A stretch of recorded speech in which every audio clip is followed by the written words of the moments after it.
Roy from Mastodon. You're getting ready to play in a couple of hours. True. And I guess we're here because you started using the Blacksmith amp. That is correct. I started using the Blacksmith when you were so kind to send it to me 2 months ago. And in the month of May, we recorded a new album called The Hunter in our hometown of Atlanta, and wound up using the Blacksmith on almost the entire record. Oh, that's great. Sounded very warm, very clean. Yeah. I was very happy with it. Our engineer was very happy with it. He had never seen it before. And so I shipped it over. Yeah, so it's actually on tour with you right now? It is on tour with me right now, and I've used it, today is July 1st, and we got here June 1st, so I've used it for a solid month. Oh, and I'm very happy with it. Yeah. If I wasn't happy with it, I wouldn't say so. You know. Well, we're really pleased that you like it. So. Yeah. On there, I found one, and I hit the #1 preset, and that's what I haven't touched it since then. It's just since the #1 preset.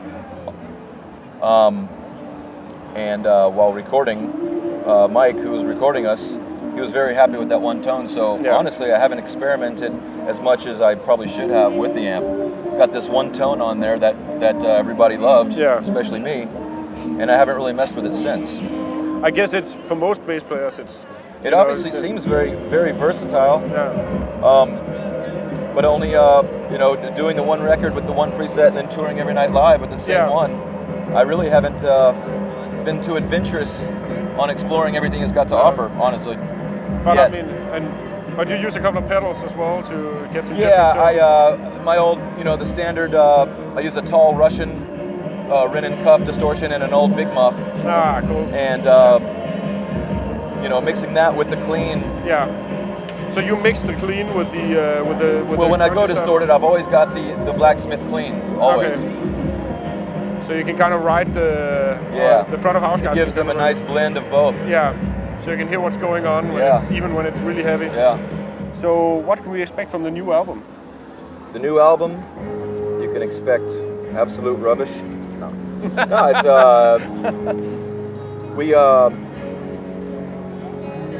thankfully our band feels, even our 5th album and 11 years later, that we feel like this is our best record yet. And it's quite cliche when a lot of bands say that, but if it comes from the band itself, then that's always a good point to keep, to feel like you keep growing and you're not rehashing the same material. So overall, I think it's a bit more accessible. It's a bit, you can sink your teeth into it a little easier, the material. We did not go for a very deep concept like we have for our past 4 albums. No.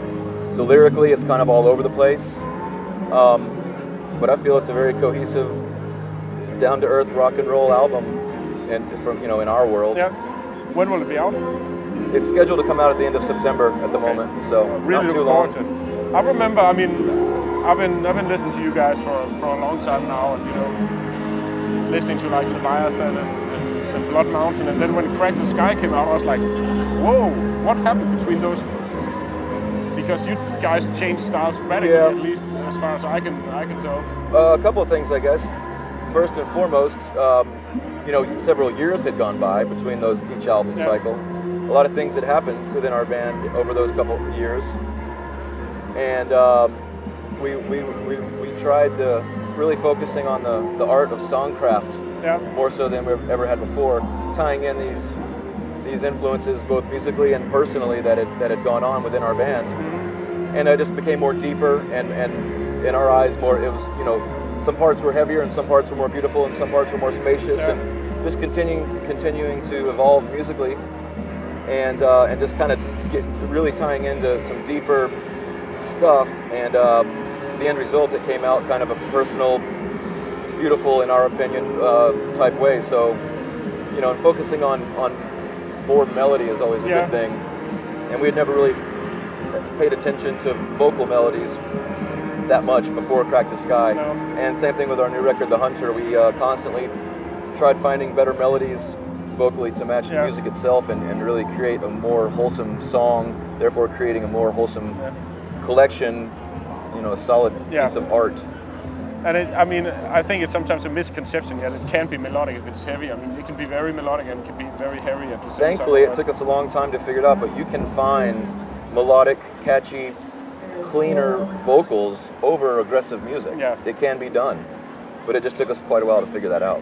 It seemed to me on Crack the Sky that the album sounds like you had a lot of time in the studio to kind of experiment and try things out. And was it crafted in the studio, or was it more of a... Actually, we spent several months in our own personal studio meticulously going over arrangements, parts, various vocal patterns.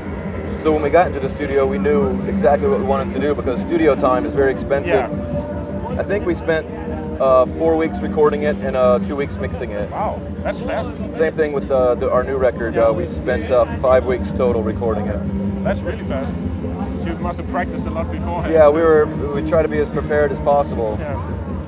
So you recorded in Atlanta, or? We did. We actually did our drum tracks in Los Angeles at the legendary Sound City Studios. Yeah. And then we did everything else back in our hometown of Atlanta, which was very nice to go home at night. Because we're on tour 9 months a year, and we don't want the studio experience to feel like we're on tour. No. What about sound-wise? I mean, if listening to some of the older albums, you know, you guys changed the sound dramatically. At least it's turned down the distortion a bit. Did you find that you needed new gear or different basses, guitars? I personally used a couple. Our producer, Mike Elizondo, he's an amazing bass player, and he had a 1973 Rickenbacker and a 1976 Thunderbird. So it was fun to play around on two basses that I wish I owned. Yeah.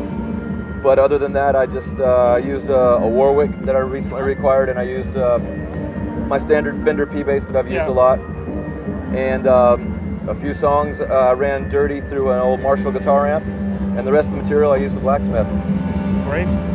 So it can actually, you know, you didn't need to change all that much to basically No, just try to always obviously find a tone that matches the song, because as the bass player of Mastodon, I really want to fit nicely in the mix and let the guitars shine, as we're a very guitar-driven band. So how do you see yourself, more as the singer or the bass player, or both? Or I try to do both. It's I try real hard. I don't know how good I am at it, but I try. Well, brilliant. We'll see tonight, I guess. Yeah. So I mean, you guys are basically touring now still touring on Crack the Sky, really. So are you planning on going touring right after the new album comes along again, or? Yeah, after this is done, we go home to be involved in the mixing process. Yeah. And then if the album does come out in September, I would imagine we'll get busy in October. Yeah. Well, I hope to see you soon again then. It seems like we're always around. Yeah. So. Well, have a great show, and thanks so much for doing this. Thank you guys.